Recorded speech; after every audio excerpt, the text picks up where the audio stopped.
So I'm gonna do another story here on Brazil. So obviously the Lula case meant a lot to me, but in general, the ongoing U.S. aggression towards various governments in Latin America, its undermining of the Caribbean.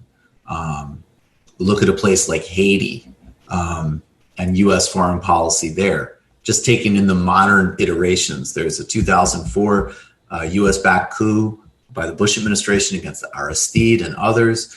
In 2011, you basically have Hillary Clinton pretty much telling the former Haitian leader René Préval, like, we're gonna accept the claims of the opposition and sort of handpick this guy. Sweet Mickey became president of Haiti in 2011, and his successor is the current president is his handpicked successor. And Sweet Mickey is kind of actually in some ways like the prototype of Trump. He was much more talented than Trump. He was a really popular singer, but he was a popular singer and performing artist who had close ties with the old military regime.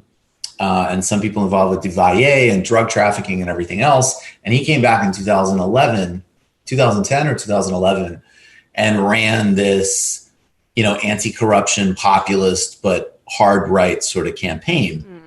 That doesn't sound sweet at all. There's definitely parallels between him and Trump. And there was also this really kind of embarrassing propaganda movie made because Praz of the Fugees worked on that campaign. Anyway, it's really interesting, really bizarre, but is inseparable from this example, the way COVID is hitting Haiti right now, and the fact that Haiti has just this completely colonized economy. I mean, they're barely even like a neo-colony. Anyways, it's very important to look at, and we see this with regards to Venezuela.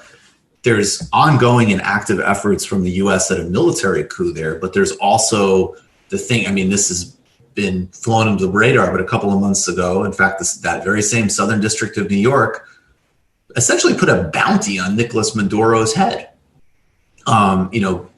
putting out reward money, claiming that he was involved in drug trafficking.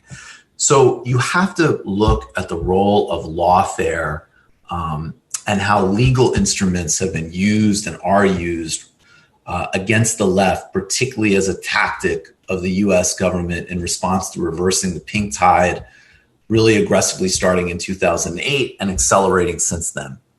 And we've always known that in Brazil, there was clearly a U.S. role in the political prosecution of Lula, which paved the way for Bolsonaro as president, which paved the way for the corona crisis in Brazil, as an example. But it just keeps getting more and more spelled out, even from the Intercept leaks of a year ago. So I'm going to quote a little bit now from Brazil Wire. Brazil Wire, U.S. admits role in Operation Lava Jato and brags about Lula conviction. December 27, 2017, after U.S.-backed neoliberal Sebastián Piñera wins the Chilean presidential elections following corruption charges against center-left former Chilean President Michelle Bachelet involving Brazilian construction company Ultrabrecht as part of the Lava Jato investigation, Al Clarin reveals that the U.S. State Department has publicly admitted its collaboration with the operations. The admission, something that Brazil Wire have suspected since the disclosure of State Department cables, which showed U.S. collaboration with Lava Jato judge/prosecutor Sergio Moro since 2009, was made by acting Assistant Attorney General Kenneth Blanco in his speech at the think tank, the Atlantic Council, in 2017. And it goes on to outline that relationship and the role it played in imprisoning Lula. And, I've talked about this probably literally hundreds of times. So go look in the archives for MR and of TMBS to follow that case. But I still see, just like on a daily basis, I mean, people, it's not to say that heads of state, including left-wing heads of state, corruption, human rights abuses exist everywhere, sure. But the level of credulity that still exists in US media, which might make some sense if you're actually working at like a newspaper and you're cultivating national security state sources, but even just a lot of people who kind of consider themselves in the know or commentators have zero critical awareness. I mean, I remember when I first started talking about Lula, everybody's like, oh, but he's corrupt, without any understanding of either the political context of Brazil, no critical inquiry of what corruption even means functionally, no awareness of how the right wing has always weaponized the concept of corruption to attack the left, and zero awareness of a very aggressive U.S. role in modern history now in attacking center-left governments that have done so much for the poor in Latin America. And I hope that people can just, read sources like Brazil Wire, just have a little bit of skepticism before they sort of uncritically embrace these narratives. Mm-hmm. Wake up, sheeple. I mean, it's incredible. It's like, I don't know how many, and even like there's some people who I've noticed, it's like they're very into like, hey, it happened, the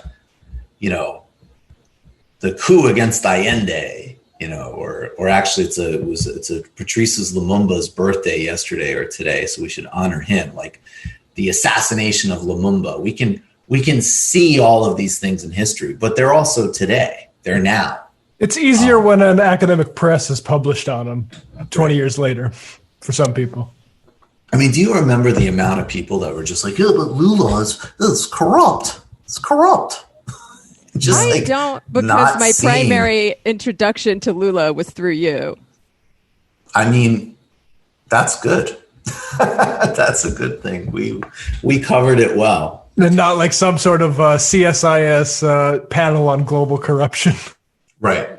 Or even honest, or even, a lot of, I think there was a lot of overindulgence in that narrative from some on the left as well.